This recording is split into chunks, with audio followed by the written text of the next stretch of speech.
makeup, all our makeup, I say a little prayer for you. Ai, Pose, terceira temporada, muito amor, muita emoção, começou de forma muito lenta pra mim, eu particularmente achei bem devagar também, assim, como andou todo o processo, foi muito bonito, todos os episódios muito potentes, só porque eu achei que foram um tanto devagar, não quer dizer que não foram excelentes, foram, assim, pra mim, uma obra-prima. E quando eu divulguei falando sobre o legado, é basicamente sobre isso. A terceira temporada ela fala de legado. Nós não estamos vendo mais só a Blanca, o Portel, a Electra, Angel, Papi. Né? A história se centra nesses quatro nesse momento. É uma polifonia, é uma obra puramente dialógica. Ela busca se aprofundar em aspectos das vidas deles que não conhecíamos muito bem, nos familiares, como cada uma lidou com diferentes questões e lida com questões que estão ligadas com preconceito, com a discriminação, especialmente no período em que eles viveram, que retratam muito bem nossos desafios hoje, contra a exclusão e como nós que estamos falando tanto de representatividade devemos demais àquelas pessoas que vieram antes de nós. Então, o legado, e isso é um importante ensinamento da terceira temporada de Pose, é muito mais, e lembra muito o pensamento de Confúcio, inclusive, né? Que não é tanto se as pessoas lhe veem, mas se você realmente é importante que as pessoas te vejam, mais do que se elas te veem. E o que significa essa visibilidade? Isso que Confúcio já falava, lá 300 a.C., nós estamos aí vendo Pose discutindo e nós discutindo aqui hoje. Obviamente não são mais, e fica até às vezes inverossímil pensar em termos de indivíduos. Nós vemos Blanca, nós vemos Angel, para mim já é Angélica, já está nessa intimidade, a Angel.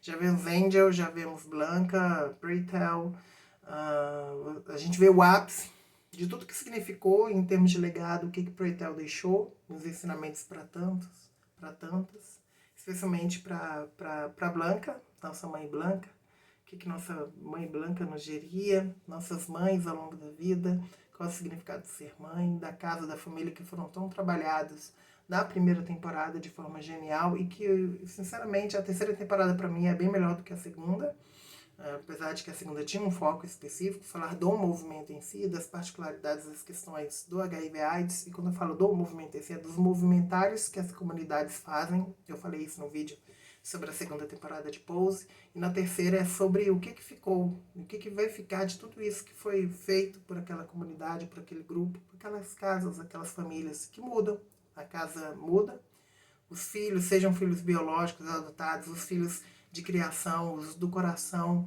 os nossos alunos, nossos orientandos, nossos que nós cuidamos, qualquer que seja sua maternidade ou sua paternidade, no caso do Britel, e o que significa também o sacrifício, no sentido pleno do sacro ofício, do ofício santo, do ofício santificado, no sentido não cristão, mas no sentido de doação, para que as próximas gerações possam viver e possam transformar, seguir transformando e fazendo casas.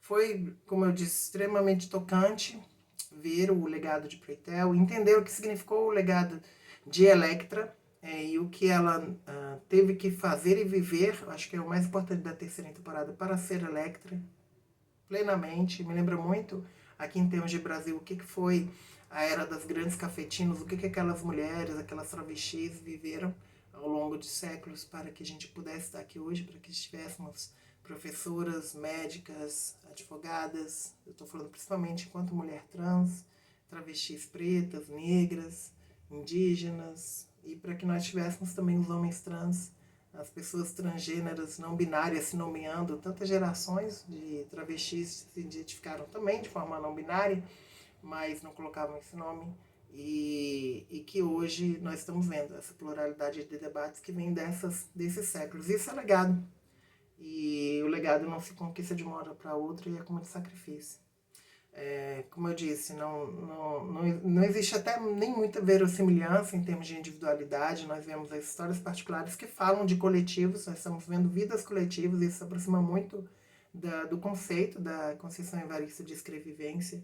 Então, isso para mim tornou a terceira temporada de Pose mais especial ainda, que foi ver essa escrevivência em tela, esse sujeito coletivo, que é um sujeito norte-americano. A gente vê bem visivelmente aquela cultura individualista, mas que em termos de comunalidade consegue ser em muitos momentos muito mais coletivista, o que eu digo em termos horizontais, não no sentido às vezes de clã que a gente tem aqui no Brasil, vertical, que é coletivista mais vertical e que hierarquiza as pessoas. Lá existe uma hierarquização, mas dentro da comunidade você vê um cuidado muito grande, uma garantia de habitação, de alimentação, de segurança.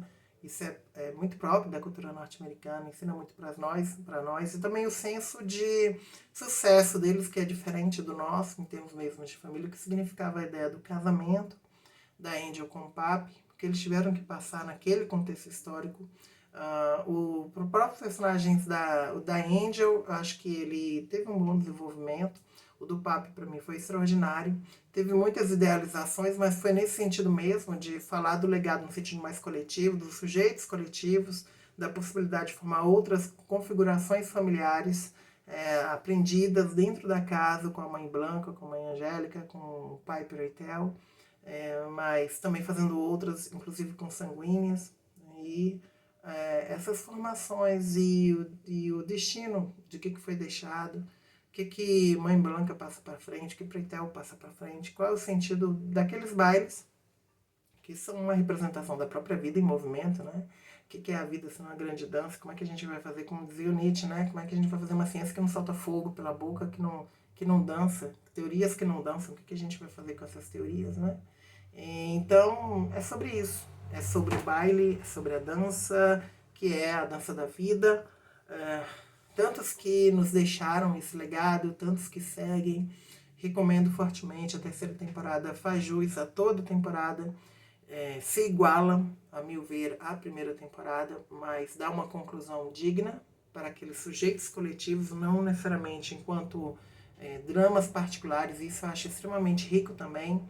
E dentro das limitações, como eu falei, da própria cultura, do que significa o sucesso naquela cultura, na cultura norte-americana, e o que seria diferente. E isso aí é um débito também que o Brasil tem, que a indústria cultural brasileira tem, com a população trans, particularmente, porque quando falam LGBTIs, quando a gente fala de LGBTIs, em Pose, é sobre isso, mas é particularmente o que a população trans, que foi tão invisibilizada e que é tão estereotipada em termos de visibilidade hoje, quando ela é visível, qual é o sentido no Brasil, onde nós, por exemplo, criamos aqui, a cultura travesti criou um pajubá a partir dos terreiros, do bajubá dos terreiros de candomblé, que tem ou seja, um socioleta, uma linguagem própria, que se articula com as culturas afro-brasileiras, que constrói outras sociabilidades, que tem outros sentidos de corpo. Quando eu comentei sobre Veneno também, indico o vídeo sobre a Veneno, La Veneno, a série espanhola, fala muito mais às vezes para nós do que Pose, em termos de comportamento, em termos de pensares, formas coletivas de hábitos. No fundo, vemos que todas estamos aí, essa transgeneridade, travestilidade, essa forma de ser que a gente vive dilemas muito parecidos como qualquer ser humano, mas que nos nossos hábitos, nas nossas demandas são bastante particulares. Uma gratidão enorme, eu chorei em todos os episódios da terceira temporada, por mais que eu achasse um pouco estendidos, mas valeu muito a pena, especialmente no último season finale, o último episódio ele é dividido em duas partes. Nós saímos mexidas, nós saímos seguimos transformadas, que isso também transforma o mundo. E que o Brasil, e eu ia falar da indústria cultural brasileira, que deve tanto à população trans, a gente está falando da cultura que criou o teatro de revista das travestis, que existiam bailes muito antes de a gente pensar nos Estados Unidos, ainda não fez uma série como Pose, muito menos como La Veneno. Fica o recado. Cadê as pessoas trans produzindo, roteirizando, não só atuando? Vamos seguir aí. Gratidão, Pose, a todas.